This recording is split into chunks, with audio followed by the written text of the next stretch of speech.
This is the BiggerPockets Podcast Show 757. The first step that we do is we will call the agent after 100 days on market. We say, hi, agent, would your seller be willing to let me take over payments if I could get your commissions paid? We called this agent 16 times. Agent said, nope, my seller's not interested. Nope, my seller's not interested. Nope, my seller's not interested. We waited for the listing to go expired. We called the seller directly. We said, hey, would you be willing to let us take over payments? The seller says, absolutely. I go, did your agent never bring this to you? Most of the time, the agent is not even willing to bring creative finance to the table because most agents don't understand creative finance. This is a fantastic show. I love that we got into just talking about the differences between multifamily and single family, how these asset classes are valued, who they might be good for, and then breaking through some of the terminology barriers that can be a little intimidating when you're learning a new asset class. Backed by popular demand, welcome Pace Morby to the OG BiggerPockets podcast. How are you today? My two heroes on the screen. Looking forward to this. Thank you. Yeah. And speaking of that, we were just talking about one of your two heroes bought one of your leftover deals. Would you guys mind sharing that before we get into today's interview? Getting the sloppy seconds over there, Robbie. Yeah. Okay. So I was at a conference last week, and I was walking back to my room to actually go do our interview with Barbara Corcoran. And I wanted to get there a little early, set up. And so this guy was like, dude, please, like, can I chat with you for a second? I'm like, yeah, walk with me. And then sort of like more people accumulated. I was like, all right, guys, well, hey, it's great. I got to go do an interview. And they're like, wait. Just give me one more minute. I was like, okay, what you got, man? And he's like, I've got a Subto deal for you. And at that moment, I noticed he was wearing the peace sign hat. And I was like, oh, you're one of Pace's students. And he assigned me a deal in Austin, Texas. And I was really excited. I was like, man, thanks for coming to me for this. He's like, well, actually, I sent it to Pace first, but he said no. But I thought you'd really want it too. And I was like, I'll take it.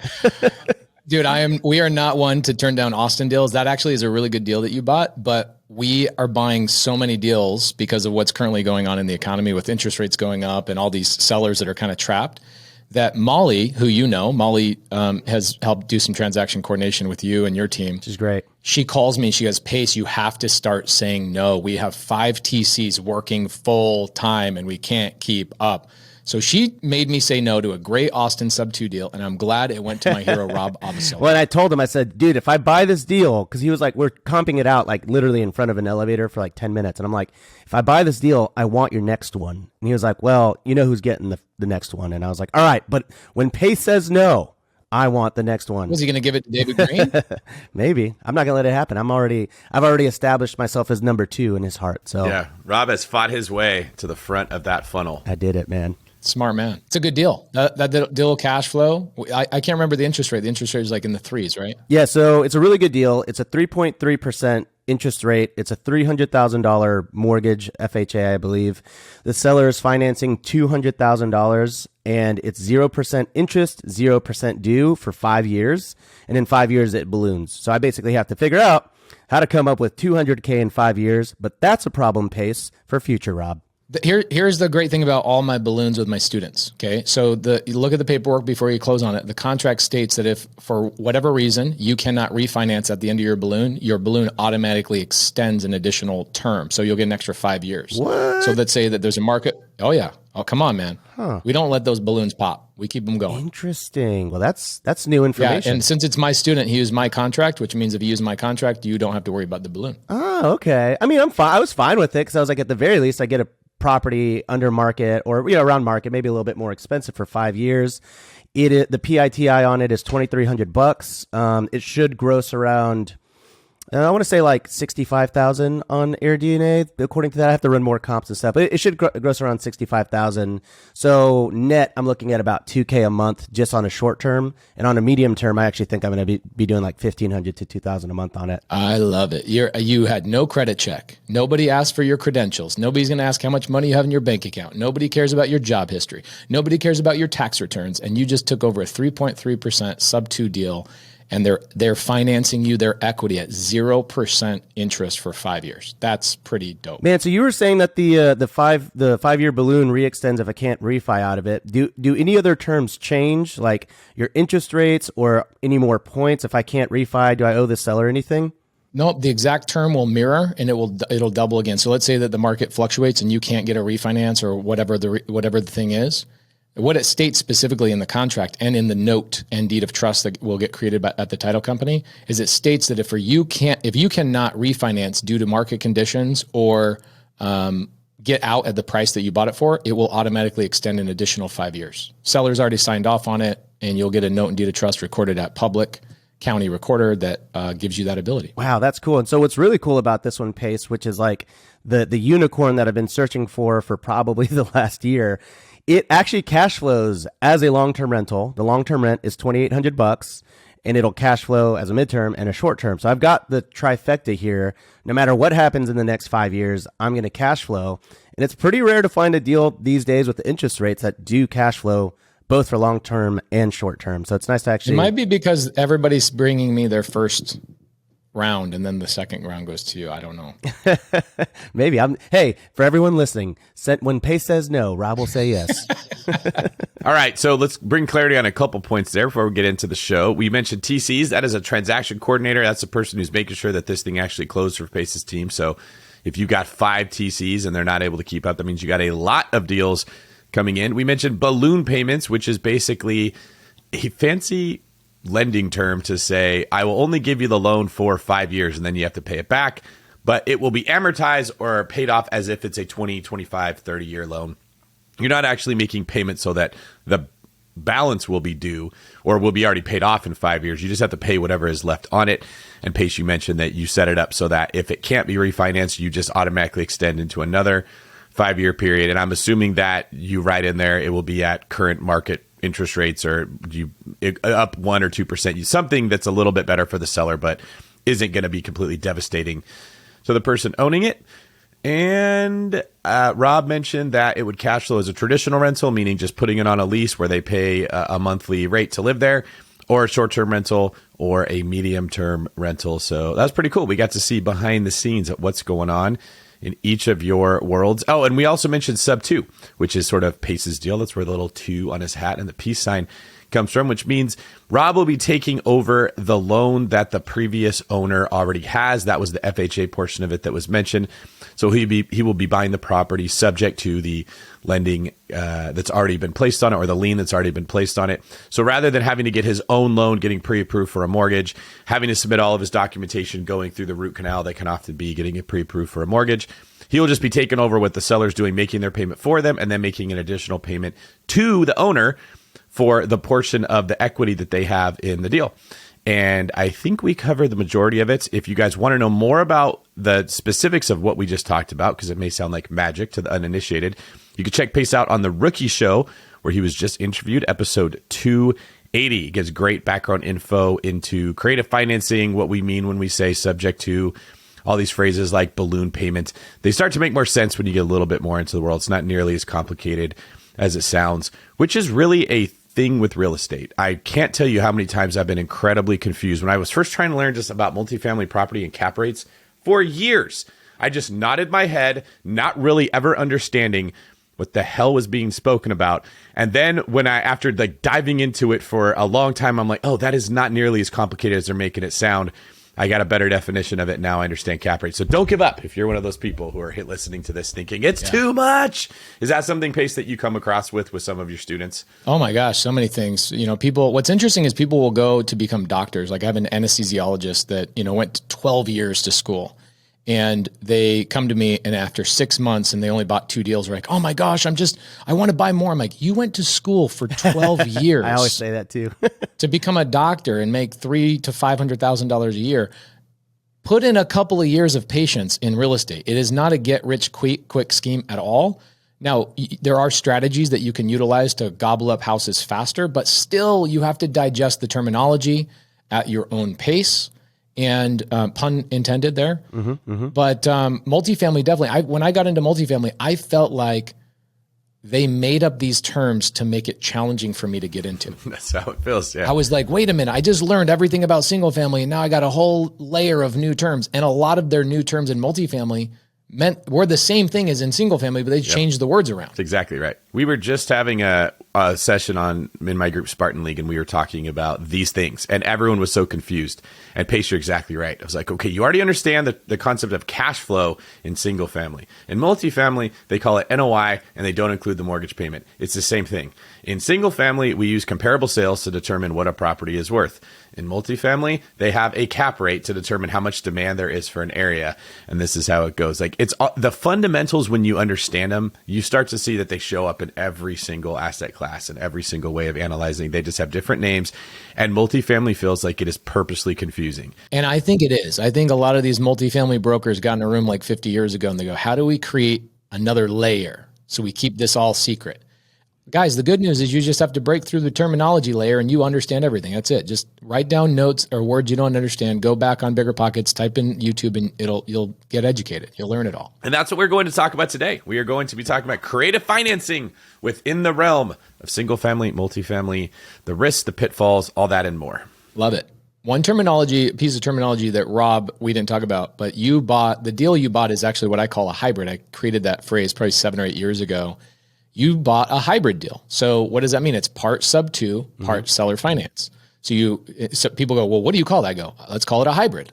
You're half and half, right? You're half gasoline, half electric. So you took over the payments of the $300,000 loan, and the seller had a bunch of equity that they seller financed you in second lien position.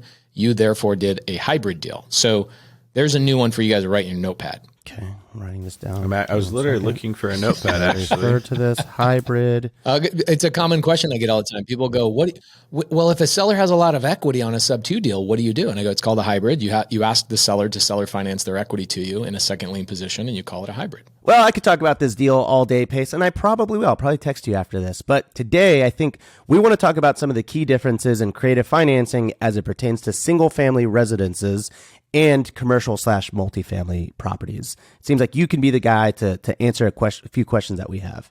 You know, what was interesting is when I started branching into multifamily, I realized the biggest key difference between multifamily and single family was the intelligence of the seller, the savviness of the seller regarding creative finance. The majority of sellers in the multifamily realm that we negotiate with know what seller finance is right from the get-go. So I'm not playing the game of education and educating the seller. The seller, a lot of times, have acquired property and already sold property on seller finance for tax reasons, or, hey, I want a higher purchase price than the market will bear. So when you branch into multifamily, you'll get a lot of savvy sellers. So for example, I've got a 256 unit multifamily in Illinois. Seller was trying to sell for $16.9 million. Couldn't get that number. Was on the market for a long time. Fires the broker. Broker, after 6 months, becomes an expired listing. We call the seller. We go, what were you not able to get on the market when you were with your broker? Says, I couldn't get my purchase price. Well, I wasn't going to tell the seller he was a little bit out of his mind and gave the broker almost an impossible job to sell that property. So I just said, well, would you be willing to seller finance it to me? Now, when I say that to a seller on single family, I have to tell a story about my F-150 or bunnies or the orange tree, if you guys have ever heard these stories, in order for the seller to understand things. I'm not as good at analogies and metaphors as David Green is, but I'm a solid 3 out of 10. So, but with sellers in single family, I spend a lot of time educating them. This seller on the 256 unit deal goes, yeah, I'll seller finance it to you. What are you thinking? What are your terms? Immediately in 10 seconds, we're negotiating. So that was the biggest difference. I was actually caught off guard when I jumped into multifamily and realized, oh my gosh, this is going to be a lot easier than I thought. Pace, let me just say there's nothing wrong with being a solid 3 out of 10 because that's exactly how I see myself on the dating market. So we have something else in common. Just to clarify, when we talk about commercial real estate, we are talking about 5 units or more. When we talk about residential real estate, we're talking about 4 units or more. That is confusing because we often use the phrase multifamily to describe to anything more than 1 unit. But there is a difference in the financing for 2, 3, and 4 units and then 5 and up. And that becomes relevant because the formulas that we use to value what a property is worth are different when they're 5 units or more, because that's what the lending is based on, than they are when they're 4 units or less. So what you're describing with commercial there because the lending standards are different. You don't get 30-year fixed rate loans. The value of the properties are not based purely on a comparable sale. So most of our listeners are used to, I bought a house, the house down the street was worth this much. This was my comp. It was this much. Well, it's different with multifamily because you're using the net operating income and a cap rate to determine the value of the house.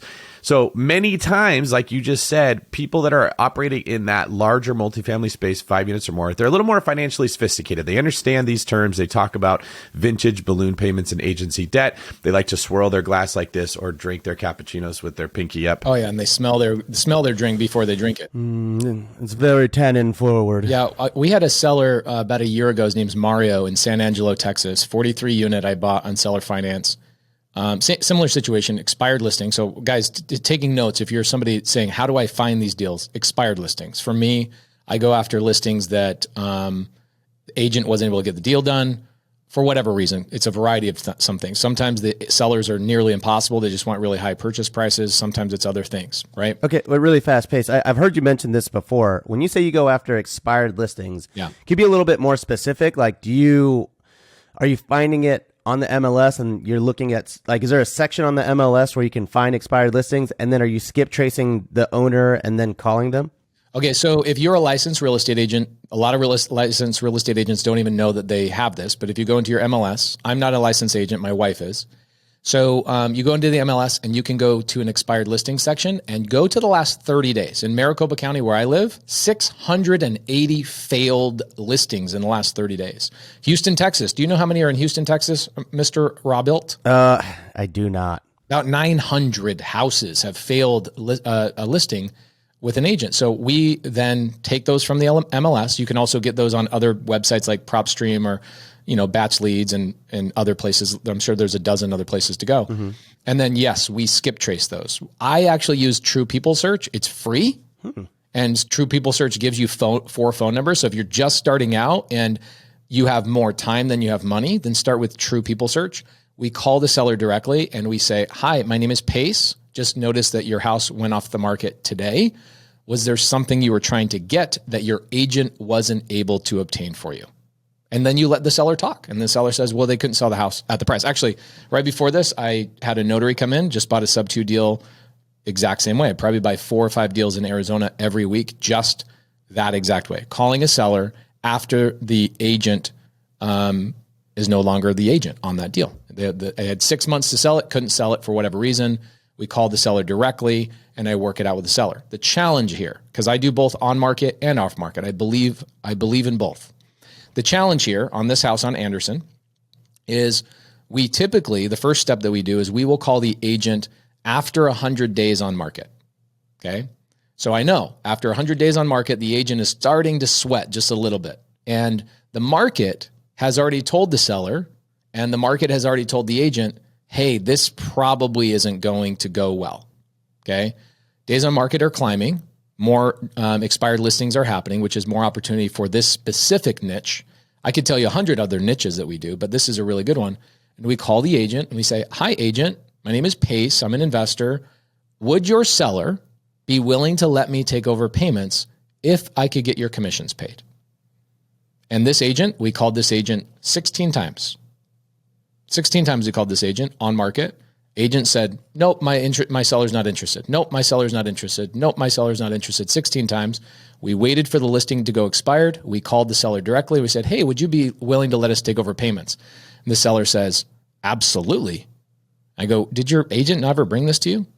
Most of the time, the agent is not even willing to bring creative finance to the table because most agents don't understand creative finance. This happened to me about a month or two ago. I was channeling my inner Pace, and I would try to reach out to the realtor. They wouldn't answer the phone after all the calls, so I decided to text, and then they answered that. I prefer not to do it over text, but I did. And I said, hey, would your seller be interested in seller financing? And it was like instantaneously, she was like, no. And I was like, let me clarify, we would pay your commissions and blah, blah, blah. And she was just like, well, yeah, but the seller is going to pay my commissions no matter what. That's irrelevant. And I was like, all right, I kind of felt like it was a dead end. So I kind of moved on to the next deal. It's tough. I think the big thing that we have, and same thing in like comparing multifamily to single family, going back into it, the multifamily brokers are a lot more intelligent and savvy in terms of terminology and seller finance as well. Whereas single family agents, this is good news for the top 1% agents, because the top 1% agents, like the ones that David probably has in his brokerage, they understand things. And you guys have the advantage versus the other 99% that are not willing to learn anything.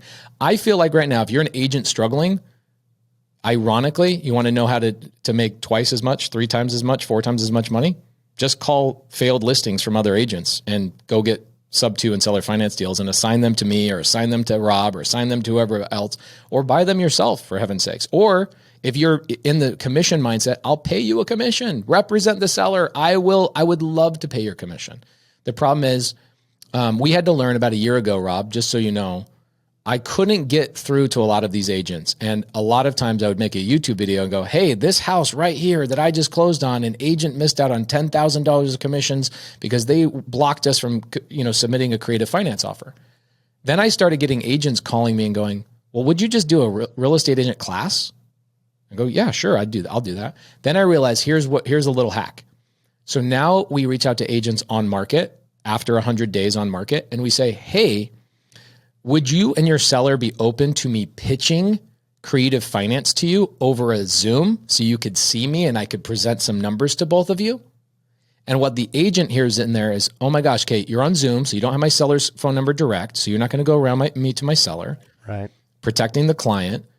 They also hear, oh my gosh, I don't have to present this to the seller and look silly because I don't know about creative finance. This guy's going to do it for me. And we have the ability to end the Zoom and say, we'll get back to you. So there's really no pressure. And so we're getting a lot more on-market Subto and seller finance deals with agents represented because I broke the system and just said, let me educate, or let me present the offer to both of you, Shark Tank style. And you can tell me yes, no on the Zoom, or you can just end the Zoom and then call me back 3 or 4 days later after you guys talk about it. Yeah. Okay. So let me ask you one thing, and then I want to move into the timeline of this and kind of talk about the key differences here. But one of the things that I hear you say in your script often is when you're approaching like a single family seller or single family owner, right? And you say, hey, would you be willing to sell on terms? Yeah. I feel like, obviously in real estate, I understand that, what you mean by that, but that seems kind of like a confusing way to word it. Do you ever have issues with yeah, it's purpose. That's on purpose. I purposely tee that up. I say terms, knowing that the seller doesn't know what that means. Got it. And it causes them to pause, and then it causes them to actually perk up and go, terms? And then I tell the story about my F-150, and 100% of the time when I tell them the story about my F-150, they at the end of that 3-minute story, they go, oh my gosh, yes, I would sell to you on terms. Isn't that funny? How as soon as you describe this stuff using a car instead of a house, all of a sudden the brain can accept it. Oh yeah. Well, it's interesting. Like I was listening to a podcast the other day with you guys, actually, you, Henry Washington, you guys were talking about the death of Burr. Yeah. And David Green had such a great analogy. He said, I was playing musical chairs and all the chairs got taken away and I had to sit in a chair that was at 10% interest on my refinance. And the way you described that and the way you told the story, it's one of the great things about David Green is the storytelling and the ability to tie in analogies. You have to be good at these things to overcome objections, because people are not going to seminars like we are. They're not watching hundreds of YouTube videos. They're not collaborating and hanging out with other investors. So you have to condense all of that experience into a very quick story or analogy or metaphor so that seller or that agent can understand it very quickly. Yeah, and I would add, you don't understand something unless you can describe it without just regurgitating information. That is like a pet peeve of mine, where someone in my community will regurgitate what they heard someone on the news saying or what they read on Reddit or somewhere. And then they'll start talking about inflation in terms of CPI, which all sounds great. But if you actually understand inflation, you realize the CPI is easily manipulated. It's not a measure of real inflation. Yeah. The minute you hear somebody just stating information that someone else said, they probably don't understand the concept as well. If you can restate it in different words or using an analogy like you just mentioned with the truck, the person you're talking to probably gets it. And Pace, that's a great point. When you're trying to get a deal like this, there is a natural apprehension from the person who's selling it. Agents don't like it. They haven't heard of it. Their first thought is, you're ripping me off. The owners don't like it. They haven't heard of it. Their first thought is, you're ripping me off. You're going to have to overcome that initial fear, hesitation, mistrust, these stories can help you do it. And that's one of the reasons we're talking about it today. So everyone listening gets a better grasp of what's actually happening. You don't want to just go in there and throw around the word like creative financing or subject to when they haven't heard it. They don't know what you're talking about. You'll never hear me use the word creative finance, subject to, seller finance, novation, Morby method. I'll never use any of these to a seller or an agent direct. It's always a story that I would tell my four-year-old daughter, right? So before we move on from multifamily to single family comparison, I just want to say something really kind of cool. I had this seller, San Angelo, Texas, 43 unit. Okay. He had it listed 2.7 million. I called Mario directly after the agent wouldn't present. And called Mario, the seller, directly and said, hey, anything you can get on the market that you're trying to obtain? He goes, yeah, I want my purchase price. I go, great. Would you let me, buy this on terms? He says, absolutely. Right. Immediately. Multifamily is kind of cool. But this was an amplified version of it. This seller, he says, I listed it for 2.7 million for cash, but I really want $3 million. I go, okay, great. I'll go up to the $3 million, but that just means I need really great terms. He says, how about 0 down and 3% interest? And I go, yeah, that'll work. That'd be great, right? He gives me 0 down. I then compute the number and my payment compared to what it's bringing in on the property, cash flow comparison, right? I go, oh man, my payment's a little high compared to what it's bringing in. He says, no problem. Why don't we, instead of doing a 30-year mortgage, why don't we do a 50-year mortgage? Your sellers in multifamily are not just savvy, they are also creative. And they will bring options to you you didn't even know existed. You know the balloon thing, Robert, that we talked about on your deal in Austin? I did not create that. That was given to me from a seller 8 years ago. I had a seller, he says, yeah, I'll sell to you on a balloon. If you want terms, I have to have a 5-year balloon. I go, ooh, I'm kind of worried. I feel like, market's been going up and, if the market falls down, what do I do? He goes, oh, no problem. We'll put a balloon extension into the deal. I go, what's a balloon? I'm like, here my seller's now educating me on what a balloon extension is. And he drafted it. And I go, do you mind if I steal that? And he's like, yeah, that should be in every one of your contracts. What are you doing? You should never agree to a balloon without a balloon extension. So you get sellers that will educate you, especially ones that have been in the game for a while. And multifamily, what I find is multifamily investors, especially the ones that own units between 12 units and up to 150 units, that's the mom and pop size. These guys are really willing to negotiate and wheel and deal with you. So if you're trying to get into multifamily, I'd focus on that pocket of investors. Don't go after the 500 units. Don't have to go after the 600 A+. That's not going to happen. Go after the ones that are between 12 units and 150 units, and you'll get seller finance deals all day long. Okay. All right. Yeah, that's and then in terms of sourcing those multifamily deals, same methodology, going to the MLS and waiting for them to expire? You can go on like LoopNet and all these things when the listings expire, and you can start tracking. But one thing that I really like doing on multifamily is I go for length of ownership. So what I find, right, you find out demographics and understanding of sellers, especially after doing so many deals. You'll find that a lot of these sellers that bought multifamily were they were like accidental investors. Right? They go, man, I made a bunch of money. My CPA firm, I was a dentist, a doctor, I was doing all this stuff. And my CPA told me, or my financial advisor told me, start buying up real estate. Right? And they buy real estate without the intention of ever creating a scaled multifamily operation with asset managers and people that know what the heck they're doing. And so what they do is they suck out all the cash flow out of these deals for like 20 years. And then it comes to time to go roofs, hot water heaters, all these things. They go, I don't have any money. I've sucked it all out of the property. Yeah.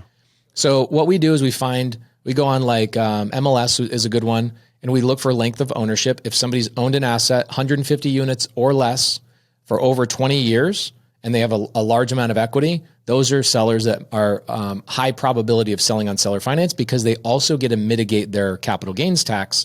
There's so many benefits to them, and they don't have to do the repairs. They don't have to do that stuff depending on how you structure the deal. So for me, 20 years or longer, they've owned the property, which means they've probably not taken care of the properties.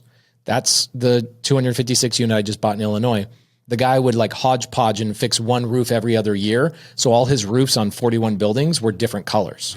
Like that is the typical demographic of a mom and pop multifamily investor. Got it. And so I want to talk about the timeline of closing on both of these. But before I do, we've talked about the truck story a few times. So I just want to tell everyone at home to go check out episode 527 to hear the in-depth story, the how creative finance came to fruition with Pace. It's a really, really great story.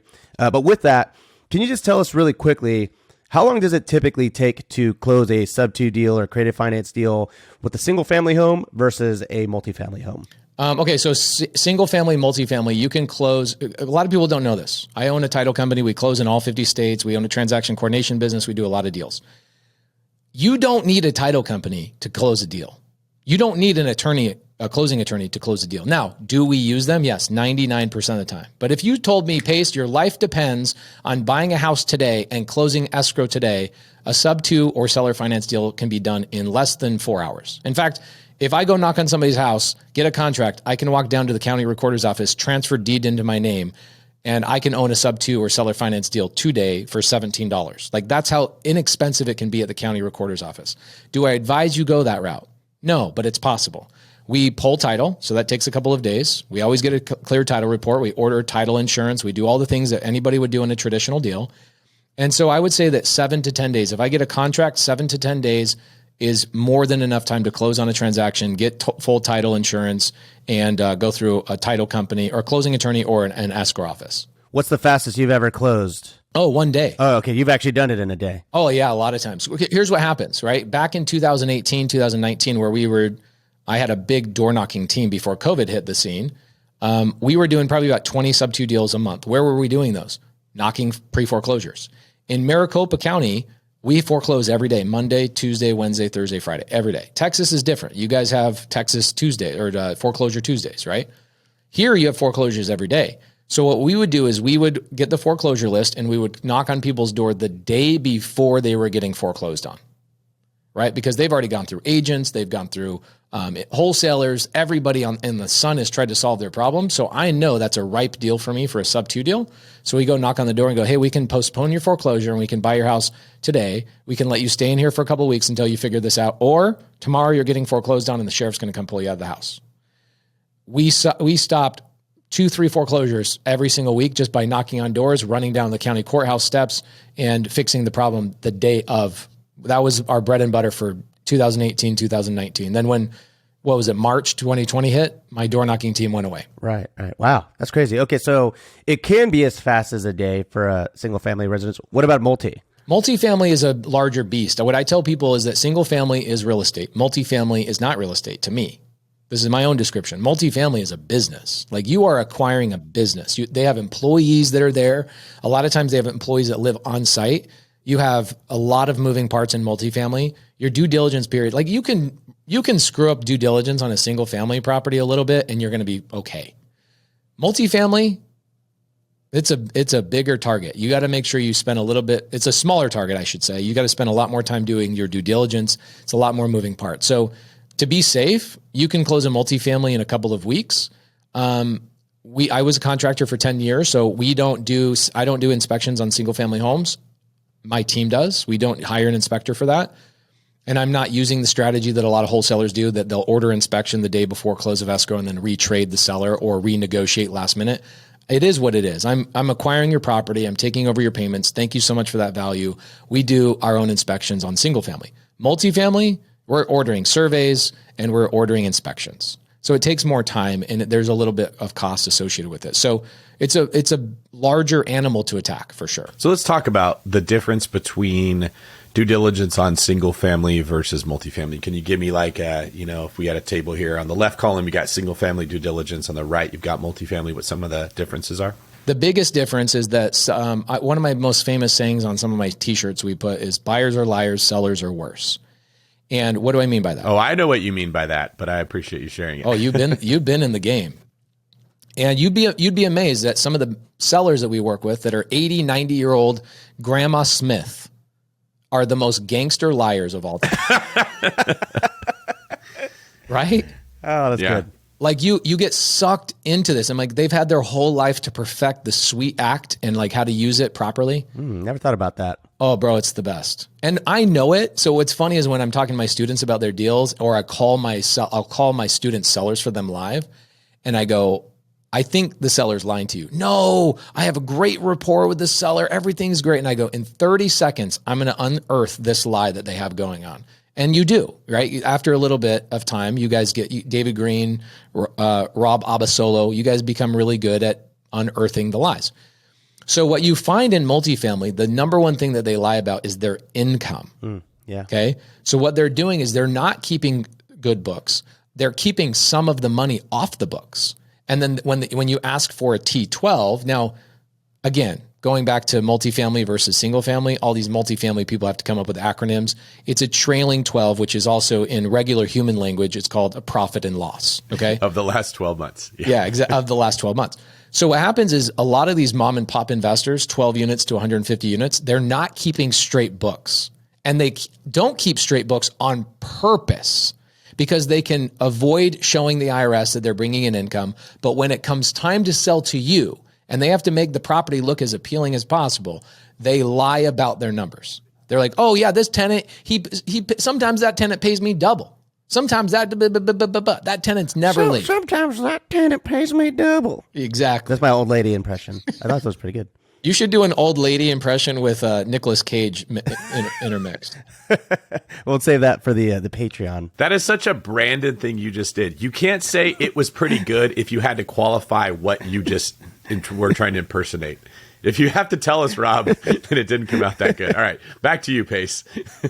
So multifamily, that's the biggest thing I get in the due diligence phase. You are underwriting or... See, I also, you got to do the comparison. In single family, like David Green said, we comp, okay? Typically you're comping. In multifamily, you are underwriting. And what does underwriting mean? For me, it means what are all the things underneath the foundation, underneath all the lies the seller is saying? I got to underwrite. I know underwriting means something different, but that's how I remembered it. And that's how I learned it. So we actually get a lot of sellers that will have literally handwritten, they'll print out an Excel sheet. They won't type in it. They will print it out and then they'll fill it in with pencil and go, here's my T12, right? So you really have to get there and understand who's paying, who's not paying. What does this look like? You have to get access to the bank accounts a lot of times. I have a bookkeeper, thank goodness now, and my bookkeeper does a lot of that stuff. But that's the number one thing is that their financials 100% of the time are muddy on purpose. And so that's the biggest one. You got to spend the time because you're not acquiring real estate. You're acquiring a business, something that's operating. That's a great point. Then the next thing you got to underwrite and look at is their current management team. What are they doing? Who are they? Are they stealing things? Are they actually showing up to work? Because the second you take over this property, you now have employees that you have inherited, not just the real estate. You've and culture of their company, right? Whether it's okay for them to show up late or not. Is it okay for them to yell at their tenants? We had to go into a property 2 years ago and we had to fire the whole team because they were yelling at tenants and telling them to not walk through the grass and tenants didn't feel comfortable at the property. Guys, multifamily is a business and you are acquiring employees. So you have to go through and understand and interview some of the employees as well, part of the due diligence process. I'm really glad you said this. So I was actually talking to somebody yesterday who they were partnering up with somebody on a multifamily deal. And they told me that they were giving them 50% equity in the deal because they were underwriting it. Oh my gosh, no. And I thought that was really, I mean, that person's also bringing like capital raising as well. But okay, I was but just still like, 50% is a lot. It is, but I think so. One of them was going to be the operator, the other one was going to be the underwriter, and they were going to be equal capital raisers.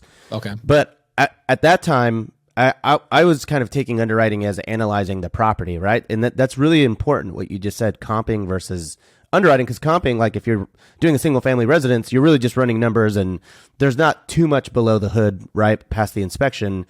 But it sounds like for underwriting on multifamily, you're basically auditing every single aspect of the property, right? Yeah, we're acquiring a CPA firm right now on seller finance. This is a cool thing. We're buying businesses on creative finance as well.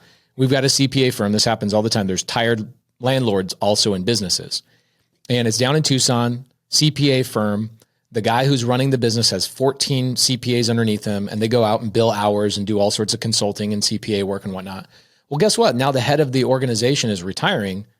If the head of the organization is retiring, guess what he's taking with him? He's taking the culture, the leadership, he's taking the babysitting, he's taking everything with him when he leaves that building.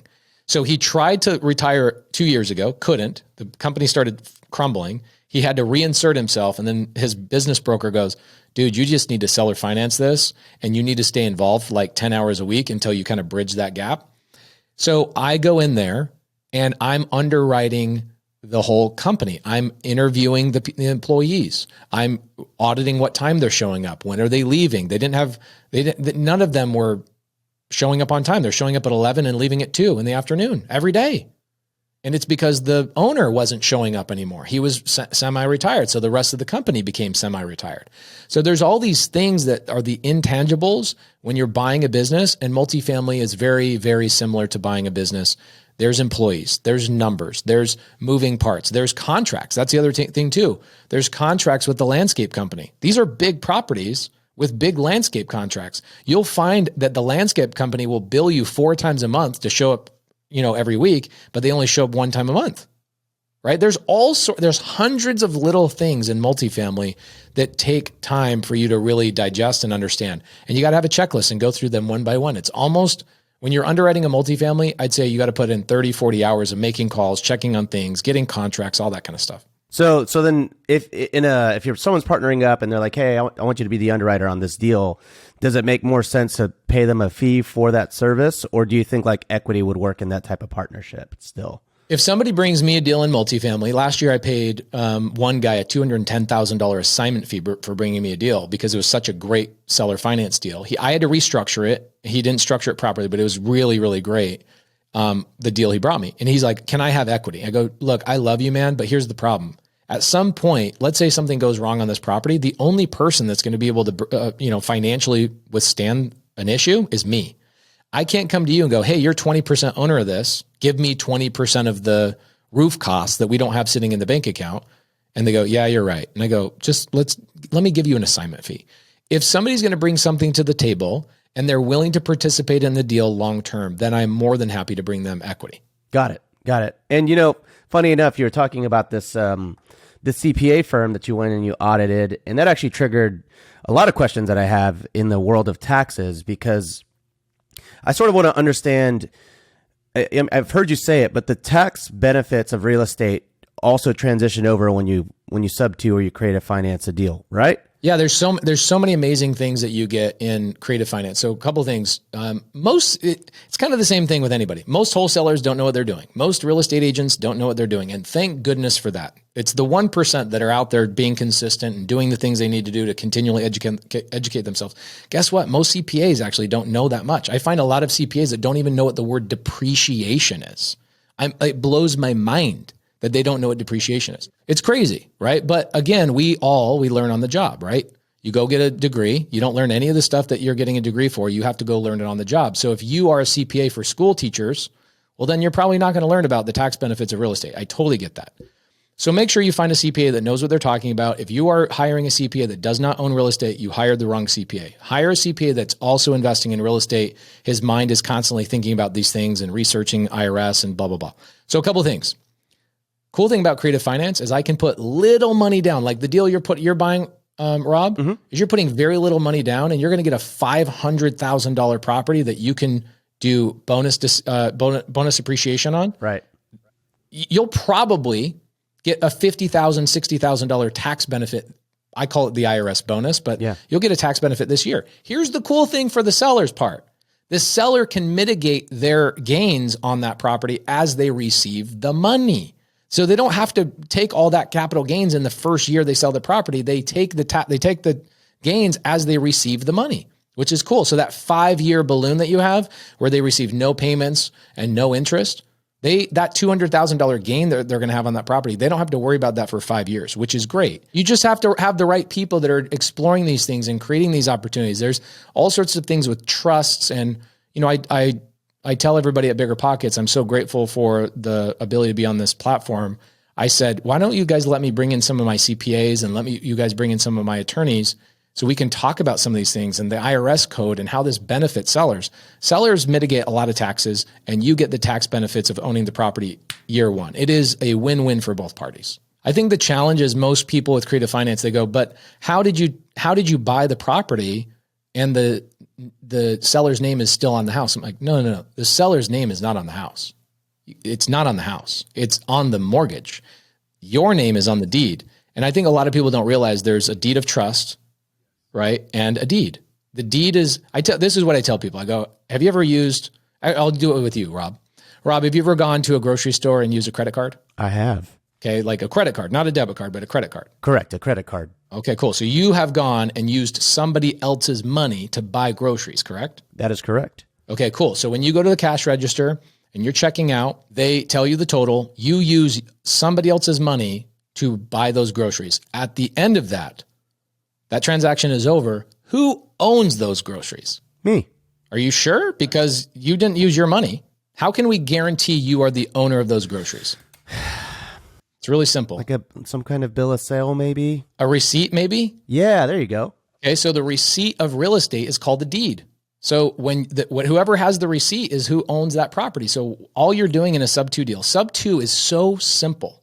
It is 5 times easier than a cash transaction, 10 times easier than a bird transaction. There's no lenders involved. There's no appraisals involved. There's nothing involved. It's take out 5 people out of the transaction. All you're doing in a Subto deal is you're transferring the deed from the seller's name into your name after a title report. That is a Subto deal. That's it. Yeah, yeah. And if anybody wants the visual explanation of this credit card story, go check out me and Pace's collab on YouTube. Oh, that's a good one. Yeah, I'm glad you mentioned it because the credit card company also has proof of your debt to them, right? And I don't know what the equivalent of that would be in the credit card space, but deed of trust, within real estate, whatever, right? Exactly. There's a mortgage, there's a lien on a property. There's a way they can prove what I own is the note, and what the buyer owns is the property, right? Each side has something, but I'll often hear this on social media where people will post, if you have a loan on a property, you don't own the property, the bank does. Like, no, that is. Oh my gosh. It makes me want to reach through Instagram and choke somebody just a little bit. Yeah. And everyone hears it and just takes it at face value. Like, unless you're buying it free and clear, then it's not paid off. And I'm so glad that this got brought up because it's absolutely not true. You gave me chills, David. That's the best thing I've heard all day long, that you and I are on the same page about that. Because I think, Pace, we also understand inflation. We understand how gnarly it is. And that when that is the case, if there is a lot of inflation, it's better to own the asset that appreciates, and it's worse to own the note. So if I give you $500,000 so you go buy an asset with it, and you're paying me back with money that gets cheaper every single year, I lost. Don't tell everybody our secret. That's why the owner of the real estate makes more money than the lender, right? And that's why they have to set things up where loans are amortized to where a majority of it is interest and not principal, and they know that they're going to get that money paid back. Yeah, they front load it. Yes, they have to do something to give themselves some kind of an advantage because that the natural way that money works, it values the person who owns the asset. Here, just on that point, I'm glad you brought this up. Man, I could talk to you guys like literally 5 hours about this stuff. This is the stuff that we hang out at dinner and talk about, guys. Just so you know, so if anybody's going to BPCon, this is the kind of stuff that we talk about in the hallways. It's true. So even David, think about this: the knuckleheads that say, I'm going to go buy a house cash so that I own it and the bank doesn't own it, which is so illogical. It tells me you don't know anything about real estate. Very smart real estate investors say this kind of crap. By that argument, do you still actually own that property if you have to pay property taxes on that for the rest of your life? Or does the state own it? Yeah. Or does the state own your house? Right. What about the insurance company? Or the insurance company? How about we just tell people, don't buy real estate because you're always going to have expenses associated with it? That's dumb. It's illogical. It makes a good case towards why paying your property off is not a guarantee that you're never going to have a problem, because there's other expenses associated with it. Those of us that own real estate know mortgage is a big one, but it's often not even as big as capital expenditures, as a tenant trashing the place when they move out, as repairs that need to be made. Or how about in Texas? Your guys' I think Texas, they misspelled it. It should have said taxes. Because of the 2.5% to 3% property taxes. Because your guys' freaking property taxes are insane. Yes. Like some of my properties I own in Texas, the property taxes are as expensive as the mortgage. It's a great point.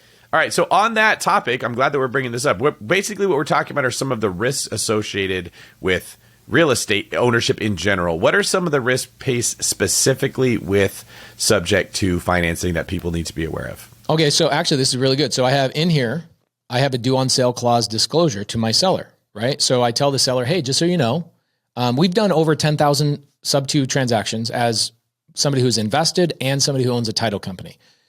we know the equation. We know how many loans get called due. We've had 10 loans called due total across 10,000 transactions, 10. And guess how many of those people in a due on sale clause? All you agents and brokers out there, listen to me. 10,000 Subto deals. 10 of them got called due.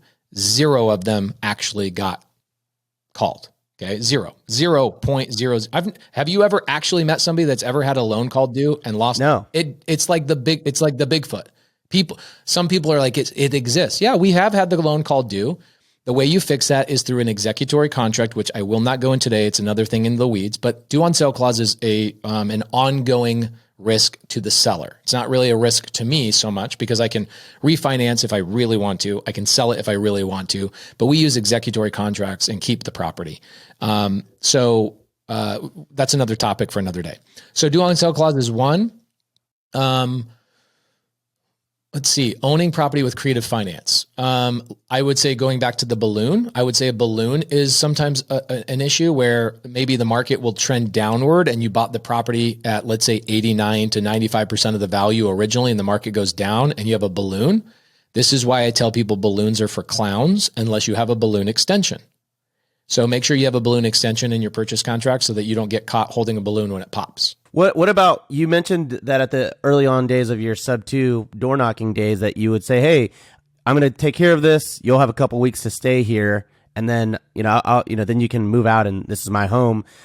I imagine that those people would just say yes out of desperation. Like, okay, yeah, sure. I'll do that. What about evictions? Is that kicking people out? Is that ever like something that you have to do? Or is it always like kind of in a contract? So we haven't talked about a lot of exit strategies, right? We've talked a lot about acquisition strategies. So I acquire on Subto, seller finance, hybrids, like you just bought that one in Austin. We buy on Morby method. We buy lease options. I try and stay away from lease options because I want to own the real estate. You can technically buy on arbitrage, but you're really not even buying. I'm not a big fan of arbitrage either. I want to own the real estate, but there's a lot of acquisition strategies. One of the disposition strategies, we already know, like I can Airbnb it, I can do sober living, I can do Section 8, I can do all these hundreds of things. But one of the most magical exit strategies in creative finance is I can sell on a wrap and I can be the bank to my buyer, which is pretty cool. You should have me come back in 6 months and we talk nothing but wraps. That is a deep dive. If you're on the YouTube channel watching this, make a comment down below, tell BiggerPockets, have Pace come back for wraps. We may know a couple guys that could help make that happen. Okay, cool. Me and David. So sometimes, like right now, I have a house that I bought subject to, actually from a deceased person. I bought a house from a deceased person. They had already passed away. I bought their house subject to. I sold it on a wrap, $100,000 over what I bought it for. And I am currently now 4 years later foreclosing because I'm the bank in the situation. I'm foreclosing on my buyer. So in some creative finance scenarios, you do have to end up foreclosing. Guess what? This is not unlike traditional real estate. A lot of the BRRRR deals I own, a lot of the traditional stuff I own, I still have to evict. I still have to deal with all that kind of stuff. It is not specific to creative finance to have these issues. You have all the same issues in traditional stuff that you have in creative finance. So Pace, I guess my last question is, we talked about so much, really we covered everything from risk to taxes, to the basic definitions of creative finance. Is there anywhere at all where a lot of this information maybe is compiled in like one place in Word, perhaps, written out? Yeah, we have, I just collab with BiggerPockets like David Green has and wrote a book called Wealth Without Cash. Comes out in a couple of weeks. We have been told, I don't know if this is official yet, but we've been told it should hit bestseller list, which is pretty cool. That's amazing. That's so cool. Amazon just ordered like 10,000 books of it because the pre-orders are so popular. Here's what's cool about the book. The book is great, but I think the book is an appetizer. It's there to give you the definitions and give you kind of a flow of things. But what I also did for people that pre-ordered the book is I created a video companion guide. So I have 3 hours of video on average for every single chapter, giving nuanced and whiteboard layouts, things that I can't do on a YouTube video, which is giving addresses. I actually, check this out. First day I decide I'm going to record the video companion guide, right? You get this with the book. I do a live audience in my studio and I'm about to press record and I get a text message from a seller. And a seller says, hey, Pace, the seller he lives in Boston. I'm buying a deal in Boston. It's a duplex. And we're negotiating with him on a cash deal. he says, Pace, I'm in Phoenix right now. I think your offices are here. Can I stop by, meet you, and hopefully, finalize this negotiation? I go, yeah, I'm about to record, but you can come over to the studio.